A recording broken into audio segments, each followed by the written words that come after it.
ఇప్పుడు మనం చర్చించుకోబోతున్న అంశం తెలంగాణను షేక్ చేసిన, ఇంకా చెప్పాలి అంటే తెలుగు రాష్ట్రాలను షేక్ చేసిన కానిస్టేబుల్ ప్రమోద్ హత్య, హంతకుడు రియాజ్ ఎన్కౌంటర్. దీని గురించే తెలుగు రాష్ట్రాలు చర్చించుకుంటూ ఉన్నాయి. ఈ హత్య తర్వాత పోలీస్ శాఖలో రావాల్సిన మార్పులేంటి, ఎన్కౌంటర్ జరిగిన తీరుపై చాలా ప్రశ్నలు వస్తూ ఉన్నాయి.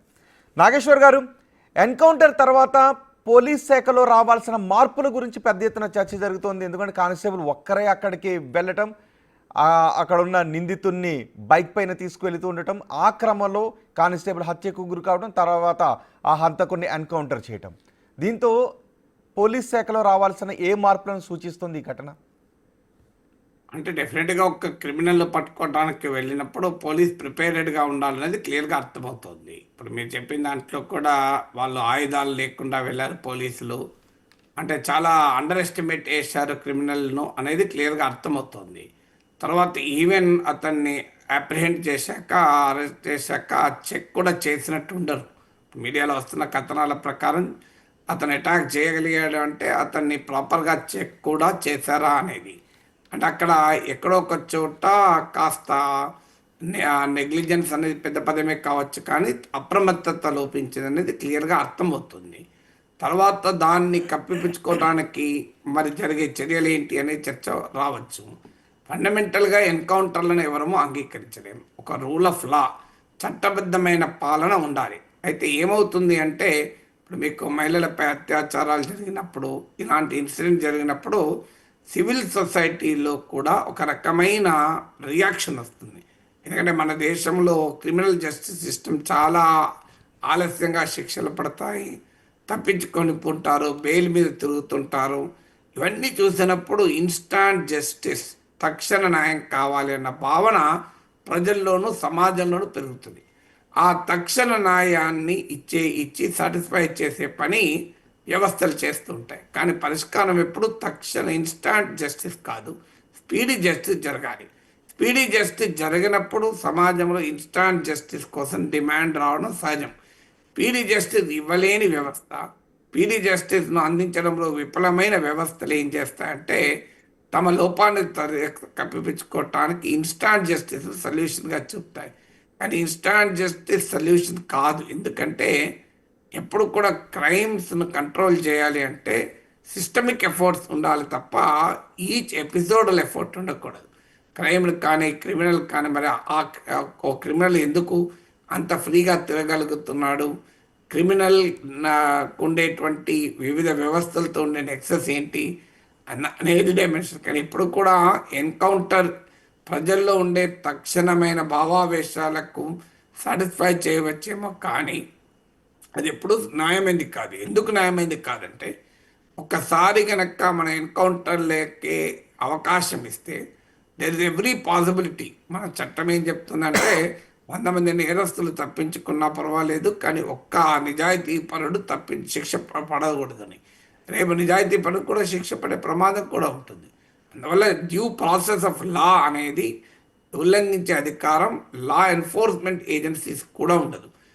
అందుకే మీకు అజ్మల్ కసబ్ లాంటి దుర్మార్గునికి మన కళ్ళ ముందు దుర్మార్గం కనబడ్డా కూడా డ్యూ ప్రాసెస్ ఆఫ్ లాలో ఉరి తీశారే తప్ప ఎన్కౌంటర్లు చేయలేదు. అయితే సమాజంలో వచ్చేటువంటి ఆ రియాక్షన్ తట్టుకోవటానికి పొలిటికల్ సిస్టమ్ కూడా ఈ రకమైన ఇన్స్టాంట్ జస్టిస్ ఎన్కౌంటర్ రూపంలో అనుమతిస్తూ ఉంటుంది. కానీ ఎప్పుడు కూడా జీరో టాలరెన్స్ టు క్రైమ్ ఉండాలి. జీరో టాలరెన్స్ టు ఫలానా క్రిమినల్ ఉన్నామంటే సరిపోదు కదా.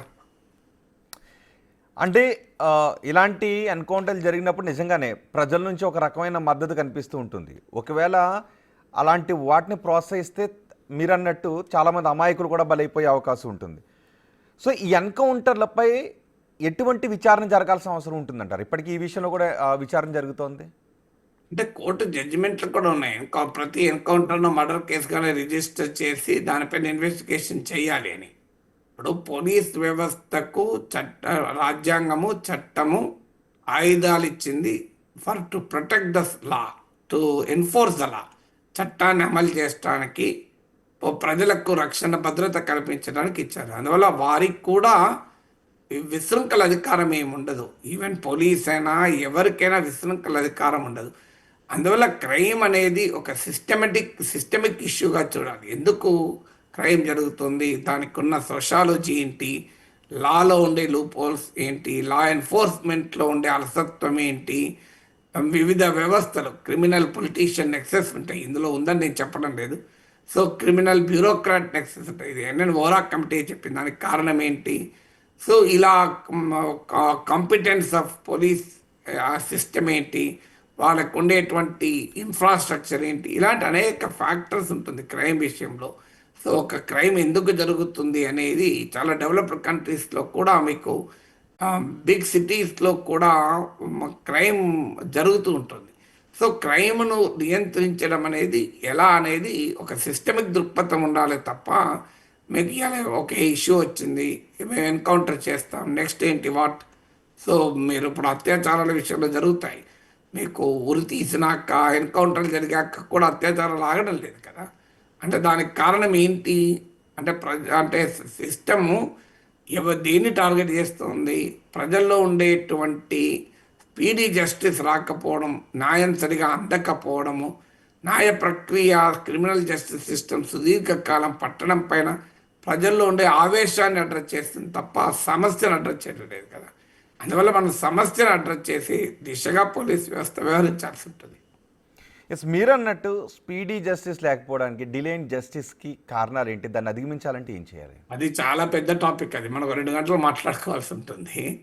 So there are several aspects to that. ఎందుకంటే మన న్యాయ ప్రక్రియలో ఉండేటువంటి కేసుల పెండెన్సీ నుంచి మొదలుకొని అనేక ఫ్యాక్టర్లు దానికి కారణమవుతుంది, రకరకాల పుల్స్ అండ్ ప్రెషర్స్ కారణమవుతుంది. ఇది వెరీ బిగ్ సబ్జెక్ట్ అగైన్. ఎందుకు స్పీడీ జస్టిస్ రావడం లేదని ఈవెన్ సుప్రీంకోర్టు చీఫ్ జస్టిస్ లాంటి వాళ్ళు కూడా అనేక సందర్భాల్లో ఆందోళన వ్యక్తం చేశారు.